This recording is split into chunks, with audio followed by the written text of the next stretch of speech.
안녕하세요, 선생님들. 건강은 잘 챙기고 계신가요? 원격 수업이 장기화되면서 아무래도 이런저런 수업 고민을 많이 했었는데요. 이번 영상에서는 제가 쌍방향 수업을 할 때 주로 사용하는 줌과 구글 문서를 활용해서 어떤 수업을 했었는지 수업 사례를 중심으로 좀 소개를 해보려고 합니다.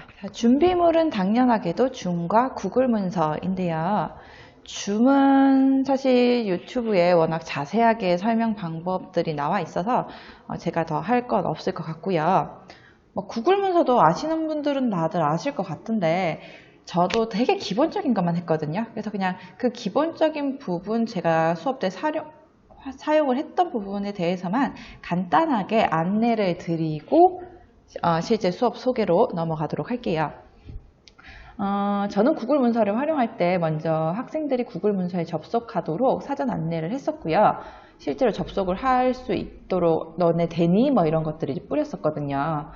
그런 다음에 활동할 구글 문서를 수업 활동지를 제작을 한 다음에 문서 공유 설정을 한 다음에 URL을 안내를 해서 학생들이 접속할 수 있도록 이렇게 진행을 했었는데요. 제가 학생들에게 뿌렸던 구글 문서 형식이거든요. 이런 식으로 형식을 만드신 다음에, 이 형식을 만드는 거는 크게 어렵지는 않아요. 형식을 만든 다음에 공유를 어떻게 하는지, 이 부분이 살짝 헷갈리시는 분이 있을 것 같아서 공유 설정하는 방법을 보도록 할게요. 여기 공유 버튼이 있을 거예요. 공유를 누르시고 다음에 링크 보기를 눌러주세요. 그리고 여기 제한됨이라고 되어 있는 것을 링크가 있는 모든 사용자에게 공개, 이걸 설정을 해주시고요. 뷰어로 설정되어 있으면 학생들이 보는 것밖에 못하거든요. 그래서 편집자까지 설정을 해주신 다음에 링크를 복사하셔서 완료를 눌러주시면 됩니다. 이게 끝이에요. 되게 간단하죠. 이제 제 수업 소개를 해드리기에 앞서서 쌍방향 수업의 장점, 이제 제가 생각할 때 쌍방향 수업의 장점에는 이런 것들이 있겠구나라고 생각을 했는데요. 이걸 왜 고민을 했었냐면은 쌍방향 수업이 너무 어려운 거예요. 한 번도 안 해봤던 걸 하라고 하니까 힘든데 근데 해야 되나? 왜 해야 되지? 라고 생각하다 보니까 장점들을 이제 계속 머릿속에서 이런 장점이 있으니까 하기는 해야겠구나 이렇게 생각을 했었거든요. 제가 생각할 때 쌍방향 수업의 장점은 일단 모둠 활동이 가능하다라는 점이었어요. 제가 이제 기존에 모둠 활동을 좀 많이 했었거든요. 활동 수업을 조금 했었는데 지금 학교에서는 학생들이 모이면 안 되잖아요. 그 모둠 활동이 불가능하니까 너무 답답한 거예요. 그래서 쌍방향 수업을 할 때는 줌에서 소회의실 기능을 이용해서 모둠 활동이 가능하다. 이게 저에게는 조금 장점으로 다가왔었고요. 두 번째는 학생들이 바로 인터넷에서 검색을 할 수 있다라는 장점이 좀 있더라고요. 세 번째로는 이제 제가 구글 문서를 활용하다 보니까 다른 친구들이 쓴 답안을 바로 볼 수 있다라는 장점이 또 하나가 있더라고요. 바로 베낄 수 있다가 될 수도 있는데요. 베끼는 것도 공부라고 저는 생각을 합니다. 다음에 제가 학생 답안을 바로 볼 수 있기 때문에 빠른 피드백이 가능하다. 이것도 하나의 장점이겠구나라는 생각을 했습니다. 그래서 저는 이 장점들이 활용될 수 있는 수업을 좀 구상을 하려고 노력을 했었습니다. 제가 소개할 첫 번째 수업은 모둠 활동을 진행했던 서희의 외교단판과 관련된 수업이었는데요. 이 수업은 저의 기본적인 수업은 어떤 형태냐면은 먼저 내용 전달을 한 다음에 학생 활동을 하는 가장 기본적인 형태로 진행이 됩니다. 이 수업을 왜 모둠 활동으로 진행을 하려고 했냐면은 여기 제가 제시한 역사 깊이 보기 이 부분이 교과서에 내용이 없는 부분이에요. 그래서 교과서에 없는 내용에 대해서 좀 더 자세하게 이 사건에 대해서 자세하게 안내를 하다 보니 애들이 혼자 이 문장을 이해하기가 다소 어려울 거다라고 생각을 해서 모둠 활동을 선택을 했었고요. 그리고 역시 교과서에 없는 내용, 그리고 제가 안내하지 않은 내용들이 들어가 있기 때문에 검색을 잘 모르겠으면 검색도 해봐라 라고 안내를 했던 활동입니다. 일단 어떤 식으로 진행했는지 보여드릴게요. 줌을 켜서 요 소회의실을 했었는데요. 지금은 학생들이 없어서 소회의실을 켤 수가 없죠. 이렇게 소회의실을 이제 한 뭐 5개, 6개, 한 3명 정도씩을 뭉쳐서 만들었습니다. 그래서 소회의실을 만든 다음에 이제 학생들을 이동을 시켰어요. 그런데 중요한 것은 학생들이 이 소회의실로 가기 전에 미리 구글 주소 안내가 나가야 합니다. 소회의실로 간 다음에 여기에 구글 주소를 입력을 해도 학생들이 받을 수가 없거든요. 그래서 일단은 이 활동을 진행하기에 앞서서 줌 회의 채팅방에 미리 주소를 주고 이런 식으로 주소를 안내를 한 다음에 얘들아 일단 여기에 먼저 접속을 해. 그리고 소회의실로 가서 활동을 할 거야 라고 안내를 해 주었습니다. 자, 이렇게 소회의실로 학생들을 다 이동시킨 다음에 이제 활동이 진행이 되는데요. 이렇게 구글 활동과 소회의실을 병행하면 좋은 점이 무엇이냐? 줌 써보신 분들은 알겠지만은 소회의실을 제가 들어갈 수는 있는데 한 번에 한 회의실밖에 못 들어가죠. 다른 회의실이 활동을 하고 있는지 하고 있지 않은지를 파악할 수가 없어요. 그래서 제가 구글 문서를 켜두면은 뭔가 써지고 있다. 아, 그래도 논의가 되고 있구나. 아무것도 써지지 않은 채 너무 오래 방치되고 있다. 그러면은 그 회의실에 가서 너네 하고 있니? 이런 식으로 묻는 이런 진행 과정을 파악하는데 구글 문서가 되게 도움이 되었습니다. 그 당시에 활동했던 서희의 외교단판 관련된 모습인데요. 일단 저는 모둠 참가자, 이제 처음 했던 소회의실이었기 때문에 번호 순서대로 일단 확인을 했어요. 번호 순서대로 했고요. 이제 같이 모두가 논의해서 적는 것에 대해서는 모두의 번호를 적어라. 그리고 혹시 서로 다른 의견이 나오는 것이 있다면은 번호를 나누어 적어라. 여기는 10번, 11번, 13번 나누어져 있죠. 그래서 서로 다른 의견이 있을 경우에는 나누어 적어도 되고 의견이 논의해서 동일하게 나온다면 같이 적어도 된다. 이런 식으로 안내를 했었습니다. 그래서 그래서 이거를 진행하는 과정에서 제가 몇 군데 소회의실에 들러갔는데 실제로 네이버 검색을 해보면서 무슨 사건이 있었는지 검색을 하는 학생들도 있었고요. 그냥 이제 글을 읽는다고 시간이 오래 걸려서 제대로 다 적지를 못한 학생들도 있었어요. 그래서 이제 모동활동 같은 경우에는 학생들이 소회의실로 이동하는 시간, 다시 나오는 시간, 문맥을 보면서 이해하는 시간, 논의하는 시간 이런 것들이 좀 충분히 시간을 주어야 될 것 같다라고 그 당시에는 판단을 했었습니다. 제가 한 15분에서 20분 정도 줬었는데 그것도 충분하지 않았을 때도 있었거든요. 그래서 모든 활동을 할 때는 애들이 이동하는데도 이제 튕기고 난리가 나는 경우들이 있기 때문에 충분한 시간을 주고 갈 수 있도록 하면 좋겠구나 이제 선생님 조금 감안을 해주시면 되겠습니다. 제가 소개해드릴 두 번째 수업은 학생들이 다른 학생들의 답안을 실시간으로 동시에 볼 수 있는 점을 이용해서 만들었던 수업이었는데요. 이제 서로 다른 의견 중에서 하나를 선택을 해서 자신의 의견을 개진을 하고 다른 의견에 대해서 비판을 하는 댓글을 써보는 이런 활동을 한번 해보았습니다. 자, 이것은 수업에 활용한 구글 시트인데요. 일단 두 가지 의견 중 하나를 선택해서 자신의 주장을 작성을 해달라고 전달했습니다.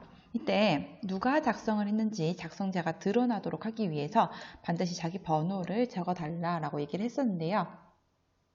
그리고 이제 어느 정도 시간이 흐르고 나면은 다른 친구의 주장을 읽은 다음에 비판글을 적어달라고 이렇게 안내를 했습니다.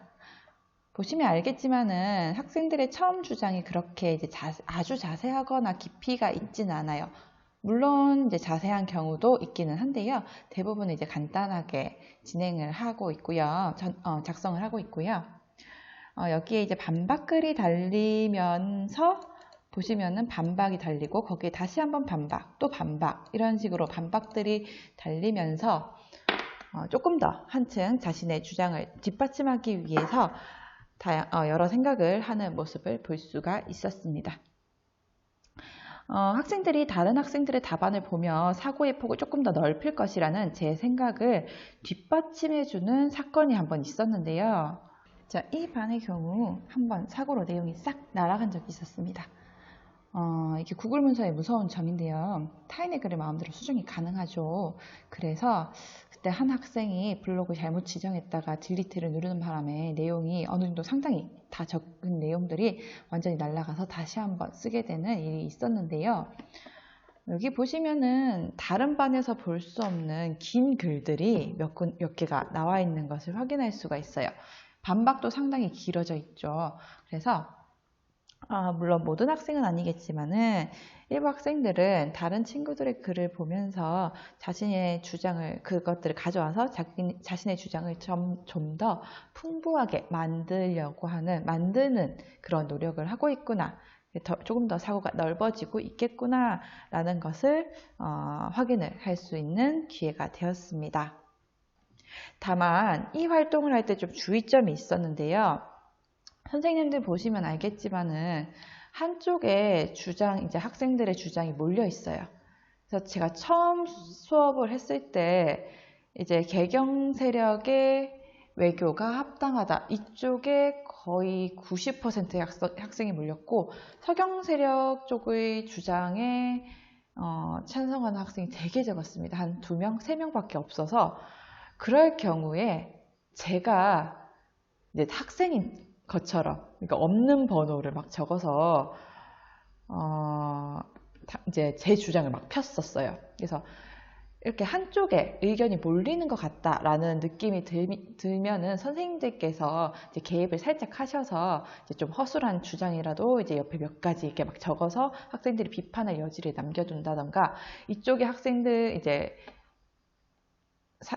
선택하는 수가 적은 쪽을 선택한 학생들이 좀 위축되지 않도록 여기도 여러 명이 지금 지지를 하고 있다라는 것을 보여줄 수 있게 도와주시는 것도 한 방법이라고 생각합니다. 그래서 이 활동 이후에 그 다음 시간에 이제 저는 이 답안들을 읽으면서 괜찮다고 생각되는 부분들을 체크를 해서 학생들과 공유를 하면서 이런 식으로 주장을 펴는 게 좋을 것이다 라는 것을 안내를 하면서 수업을 끝마쳤던 것이 기억이 납니다. 세 번째로 소개할 수업은 바로 조선 후기 세금 변화에 관련해서 수업을 했던 것이었는데요. 사실 이 수업은 날짜가 좀 엇갈리는 바람에 수업 진도 문제로 인해서 오프라인 수업을 들은 학생들도 있고 온라인 수업을 들은 학생들도 있었어요. 오프라인에서는 이 활동이 이제 조선 후기 정부의 세금 정책에 대해서 인터뷰어로 답변을 해보자라고 하는 이제 수업이어서 이걸 짝 활동으로 진행을 했었거든요. 그래서 본인이 기자가 되어서 이제 그 인터뷰를 할 질문을 만들고 한 학생은 관리가 되어서 거기에 이제 답변을 하는 이런 형식으로 진행을 했었는데 이것을 인터넷 이제 쌍방향으로 줌으로 하려고 하니까 2명씩 소회의실을 만드는 것은 너무나 불편하고 힘든 거예요. 그래서 그때는 다른 방식으로 구글 문서를 이용해서 좀 다른 방식으로 활용을 해 보았습니다. 이게 그 당시 구글 문서에서 활용했던 시트였는데요. 일단은 학생들에게 하는 방법에 대해서 먼저 안내를 했어요. 그리고 요 앞쪽에는 이제 자기 번호를 쭉 적어서 학생들이 자기 번호 옆에다가 본인이 기자가 되었다고 가정을 하고 질문을 만들어 봐라 라고 먼저 얘기를 했습니다. 그 다음에 답변을 하는 것도 적으라 라고 했는데요. 이 답변은 다른 친구들의 질문을 쭉 보면서 본인이 답변을 해보고 싶은, 본인이 여기에 답을 할 수 있다라고 싶은 것들에 대해서 한번 답변을 해봐라 라고 안내를 했었고요. 여러 개의 질문에 대해서 답변을 해도 괜찮다라고 말을 했습니다. 그래서 보시면은 이 옆에 달린 답변들은 각각이 자기가 선택한 각 학생이 자기가 여기에 답변을 해보겠다면서 선택해서 적은 답변들이에요. 그래서 이렇게 할 경우에는 한 학생이 다양한 질문을 직접 보고 선택할 수 있다라고 하는 장점이 있을 것이다 라고 생각을 해서 이 활동을 진행하게 되었습니다. 그래서 이제 굳이 인터뷰 형식이 아니더라도 질문을 만들고 답변을 할 때 다른 여러 학생들이 만든 질문을 쭉 보면서 본인이 선택해서 뭔가 활동할 수 있는 것에 이것을 활용하면 좋지 않을까 생각을 했습니다. 마지막으로 소개할 수업은 흥선대원군의 국내 정책에 대해서 한 수업이었는데요. 여기서 한 활동은 일단 제가 흥선대원군의 국내 정책을 개념 활동을 한 다음에 이제 그 정책들 중 중요하다고 생각되는 정책에 대해서 계급별 찬반을 추측하고 왜 그렇게 판단했는지 적어보자 라고 하는 활동이었습니다. 사실 이 활동은 본인의 조금 판단을 적는다던가 창의적인 사고를 요구한다기보다는 오늘 학습한 내용을 충분히 이해를 하고 있는가 라는 것을 확인하는 작업이었고, 그래서 어느 정도 답이 정해져 있는 활동이기도 했습니다. 자, 이 활동을 할 때는 특히 제가 마지막으로 긍정적이다, 쌍방향 수업의 긍정적인 면이라고 해서 이제 바로바로 할 수 있는 피드백을 말씀을 드렸었는데요. 이제 이전에 말씀드렸던 활동들 같은 경우에는 학생들의 생각을 적는 부분들이 있었기 때문에 거기에 함부로 이제 피드백을 넣기도 약간 조심스러운 점이 있고, 제가 읽고 생각하고 다시 적는 그 시간이 좀 텀도 있고 해서 빠른 피드백이 어려울 경우도 있다고 생각을 합니다. 하지만 이번 활동 같은 경우에는 어느 정도 답이 정해져 있기 때문에 빠른 피드백이 가능한 수업인데요. 학생들 같은 경우에는 자기 번호가 지정된 곳에서 이제 역시 활동을 하게 됩니다. 그러면은 사실 이제 제가 마이크로 뭐 1번아 그 부분 어떻게 해볼래? 이런 식으로 얘기를 하면은 그 학생이 이제 모든 학생들한테 다 들리잖아요. 그래서 좀 위축이 될까 싶어서 그 당시에 이제 수정을 원할 때는 이런 식으로 여기서 바로 이제 적어줬었어요. 양반이 군력을 더 내는 게 아니라 다른 용어를 써야 될 것 같은데,